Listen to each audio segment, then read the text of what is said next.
दोस्तों नमस्कार। मल्टीप्लायर का काम शुरू करने से पहले मैंने एक किताब पढ़ी थी। 2013 साल था और किताब पब्लिश हुई थी 2010 साल में, जिसमें लिखा था कि हर साल 5000 प्रजातियां नष्ट हो रही है।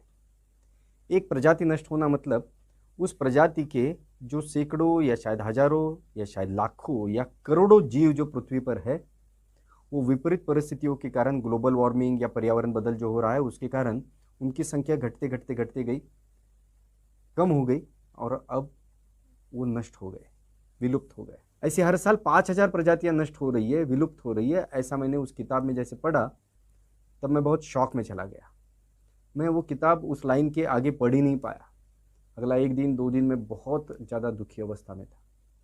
और जैसे इसके पीछे के कारण समझते गए तो उसमें एक बहुत बड़ा कारण रासायनिक खाद और दवाइयाँ जो खेतों में छिड़की जाती है वो ज़मीन में तो पहुंच जाती है, अनाज के माध्यम से हमारे अंदर भी पहुंच जाती है, कैंसर पैदा कर देती है, लेकिन साथ में वो ज़मीन, हवा, जल सभी तरफ पहुंचकर वो विषैली दवाइयाँ पूरा माहौल विषैला बना देती है। ये पानी पीने वाले, ये जो बाकी जीव जंतु और पंछी है, उनके अंदर वो जहर पहुंच जाता है और ये तमाम प्रजातियाँ धीरे धीरे नष्ट होती जाती है। और जब इधर से किसानों की आत्महत्या भी बढ़ गई है, क्योंकि खेती अब नुकसान का व्यवसाय बन चुकी है। तो जब मल्टीप्लायर का एक परमानेंट इलाज मेरे सामने आया तो मैंने तुरंत इसे अपना लिया, उसके रिजल्ट देख लिए, उसका परीक्षण कर लिया और इसे मैंने तुरंत अपना लिया। क्योंकि आज दोस्तों हालत ये जो है, जब हम आज 2020 साल में जब बात कर रहे हैं तो प्रजातियां नष्ट होने का वेग, स्पीड कई गुना बढ़ चुका है। 10 साल पहले 5000 प्रजातियां नष्ट हो रही थी साल में, अब 1 लाख प्रजातियां नष्ट हो रही है हर साल। ये बहुत भयावह है, 20 गुना रेट बढ़ चुका है। बहुत ही चिंताजनक बात है ये। क्यों? क्योंकि ये पूरी जो दुनिया है, ये पूरी जो जीव सृष्टि है, सारे तमाम जीव एक दूसरे के ऊपर निर्भर करते हैं। आज मधुमक्खी अगर निकल जाती है तो मानव जाति अगले 4 साल के अंदर विलुप्त हो जाएगी, क्योंकि हमको खाना कहाँ से मिलेगा। दोस्तों ये बहुत चिंताजनक विषय है। इधर से अगर दूसरा परिणाम देखा जाए तो भारत की 30% जमीन जो है अब बंजर होने से भी आगे निकल चुकी है, उसका मरुस्थल बन रहा है, यानी रेगिस्तान बनने की तरफ है। मतलब वो फिर कभी भी उपजाऊ नहीं बन पाएगी। लेकिन इस हालात में मल्टीप्लायर एक ऐसी चीज है कि जो बंजर जमीन में भी वापस उत्पादन शुरू कर देती है। अब वक्त है कि 30% जमीन को हम बचाएं, तुरंत बचाएं, नहीं तो हमारी अन्न सुरक्षा खतरे में आ सकती है। तो दोस्तों ऐसी कई सारी चीजें हैं। पर्यावरण बदलाव का संकट तो बहुत ही ज़्यादा गहरा है। कोरोना से भी आज 50-100 गुना अगर बड़ा संकट कुछ होगा तो वो पर्यावरण बदलाव का संकट है, ग्लोबल वार्मिंग का संकट है। ये जो जागतिक तापमान बढ़ हो रही है, ये हमारे पूरे जीवन को आज नष्ट करने के कगार पर है। दोस्तों वैज्ञानिक जो है बहुत ज़्यादा डरे हुए हैं, क्योंकि हम कई सारे टिपिंग पॉइंट्स क्रॉस करते जा रहे हैं। मतलब वापस आने के रास्ते हमारे बंद होते जा रहे हैं, हम खुद बंद करते जा रहे हैं। ये जो विकास के नाम पे जो विनाश चालू है, ये हमारी अगली पीढ़ी का पूरा जीवन खराब कर रहा है। अगले 3 साल में अगर बड़े बदलाव नहीं किए तो आने वाले 20 से 30 साल के अंदर मनुष्य जाति इस पृथ्वी पर से विलुप्त हो जाएगी, ऐसा आज बड़े बड़े वैज्ञानिक कह रहे हैं। 11,000 से ज़्यादा वैज्ञानिकों ने पिछले साल नवंबर में 2019 नवंबर में जागतिक पर्यावरणीय आनी-बानी यानी आपातकाल घोषित किया है, इमरजेंसी घोषित की है, एनवायरमेंटल इमरजेंसी घोषित की है। क्यों? क्योंकि आज इतनी ज़्यादा उष्णता, इतनी ज़्यादा ऊष्मा हम निर्माण कर रहे हैं, जैसे कि हर दिन, ध्यान से सुनिए, हर दिन 4 लाख एटम बॉम्ब के विस्फोट, इतनी उष्णता, हीट हम हर दिन पृथ्वी के वातावरण में छोड़ रहे हैं। दोस्तों इसके कारण ये तमाम जीव सृष्टि जो है खतरे में आ चुकी है। पृथ्वी बचाओ वगैरह ये गलत लफ्ज़ है। पृथ्वी को कुछ नहीं होने वाला है, जब तक सूरज है तब तक पृथ्वी को कुछ नहीं होने वाला है। बस मनुष्य नष्ट हो जाएंगे, जैसे डायनासोर नष्ट हो गए 6.5 करोड़ साल पहले। पृथ्वी को कुछ फर्क नहीं पड़ता है, ये जो प्रकृति है उसको भी कोई फर्क नहीं पड़ता है, वो नए जीव निर्माण करके आगे बढ़ जाएगी, लेकिन हम नहीं रहेंगे। आज जैसे डायनासोर के कंकाल हमें दिखते हैं, वैसे ही भविष्य में बाकी पंछी या प्राणी मनुष्य के कंकाल को देखते रहेंगे। दोस्तों आज समय है कि हम एक प्रण करें कि इन परिस्थितियों को बदलने का निर्णय करें। यही हमारा मिशन है।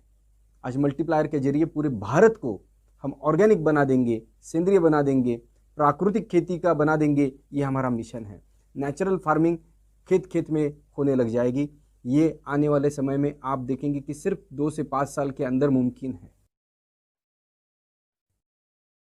पर्यावरण में हमने इतना असंतुलन पैदा कर दिया है कि दीर्घ अकाल, अतिवृष्टि, बेमौसम बारिश, तूफान या चक्रवात, गर्मी की लहरें, ओले गिरना, बादलों का फटना, महाप्रलय, बाढ़, ऐसी इतनी सारी विपदाएं आने लग गई है और वो बढ़ती जा रही है कि उनकी संख्या भी बढ़ रही है और उनकी तीव्रता भी बढ़ रही है ना।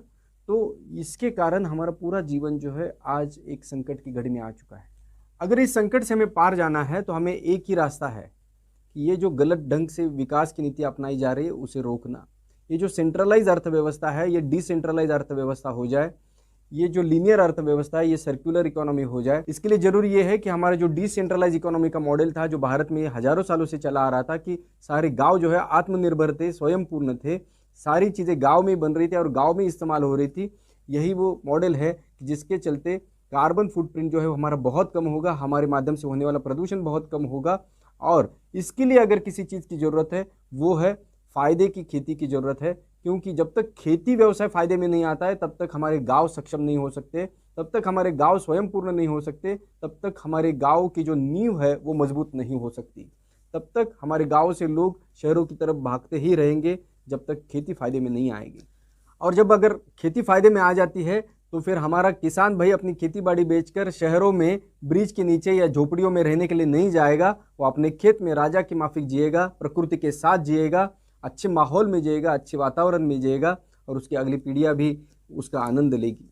इन खेतों ने हमारी सैकड़ों पीढ़ियों को एक आनंदित जीवन दिया था और वो आने वाली सैकड़ों पीढ़ियों को भी एक बढ़िया और खुशहाल जीवन दे सकते हैं। बस उसके लिए हमारी खेती की व्यवस्था को जो है आमूल चूल उसमें परिवर्तन लाना जरूरी है। खेती को प्राकृतिक बनाना जरूरी है, नेचुरल फार्मिंग जरूरी है। लेकिन नेचुरल फार्मिंग के लिए ले जाने वाला सबसे छोटा शॉर्टकट अगर कुछ होगा तो वो मल्टीप्लायर है। इसलिए मल्टीप्लायर हमें हर किसान तक, हर गांव तक पहुंचाना जरूरी है। यही हमारा मिशन है। जमीन को अधिक उपजाऊ बनाना, प्राकृतिक सिस्टम को खेत में वापस पुनर्स्थापित करना, साथ ही साथ में किसान और भारत भूमि को सक्षम बनाना, ताकतवर बनाना। और इसी दिशा में हम ऑलरेडी पहले भी हम देसी गाय आधारित आदर्श ग्राम व्यवस्था के केंद्रीय गौ विश्वविद्यालय के प्रोजेक्ट पे पहले से ही काम कर रहे थे। और इसलिए जब हम मल्टीप्लायर का हमें एक चिरंतन इलाज दिखा, एक परमानेंट इलाज दिखा, तो इसमें हम कूद पड़े और आज हम पूरे देश में छाते जा रहे, फैलते जा रहे। आप आते हैं तो आपके सहित या आपके बगैर हम तो आगे बढ़ेंगे और हर खेत को, हर गाँव को ऑर्गेनिक बना कर रहेंगे। ये हमारा मिशन है। तो दोस्तों चलिए आप भी साथ में आइए और हम मिलकर इकट्ठा आगे बढ़ते हैं। हम बहुत नसीब वाले लोग हैं कि 13 साल जिसका रिसर्च चलता रहा, 370 लोगों के साथ माननीय अमरजीत चौरसिया सर ने अपना बहुत कीमती समय, जीवन और अपनी पूरी ताकत लगा दी जिस खोज में, वो खोज आज लाखों किसानों का जीवन बदल रही है और करोड़ों किसानों का जीवन बदलने की दिशा में आगे बढ़ रही है। बस हमें उस परचम को लेकर आगे बढ़ना है, उस मिशन को लेकर आगे बढ़ना है। अब इस अनूठी खोज को बस हमें किसानों तक पहुंचाना है। देखिए आज तक किसानों को लूटा गया है। आज किसानों को प्रोडक्ट देने वाली कंपनियां बहुत बड़ी हो गई, लेकिन किसान और बद से बदतर हालत में चला गया, आत्महत्या की कगार तक चला गया। खेत बंजर हो गए, खेत की ज़मीन जो है वो खराब हो गई, मिट्टी जो है खराब हो गई और बंजर होकर अब रेगिस्तान होने की तरफ जा रही है। मतलब इतनी ज़्यादा खराब हो गई। लेकिन अब ये किसानों का खर्चा जो बढ़ता गया और खेतों की उपजाऊ क्षमता जो कम होती गई, इस एक चक्रव्यूह से किसानों को बाहर निकालना है। एक खाद और दवाइयों का चक्रव्यूह जो है किसानों को आज बर्बाद करता चला जा रहा है। इससे किसानों को मुक्त किया जा सकता है। ये आज मल्टीप्लायर ने सब तरफ प्रूव कर दिया है, साबित कर दिया है। तो दोस्तों हमें हर गांव, हर तहसील तक पहुंचना है, हर किसान तक पहुंचना है, हर खेत तक पहुंचना है। यही हमारा मिशन है। ये काम करके आप आने वाली पीढ़ियों के महान हीरो बन जाएंगे या फिर अगली और आखिरी पीढ़ी के सबसे बड़े विलन बन जाएंगे। दोस्तों चलिए हाथ में हाथ थमाकर एक नया इतिहास रचाते हैं। ऑर्गेनिक भारत का मिशन जो है इसे कामयाब बनाते हैं। जय हिंद, जय भारत, जय वसुंधरा। धन्यवाद।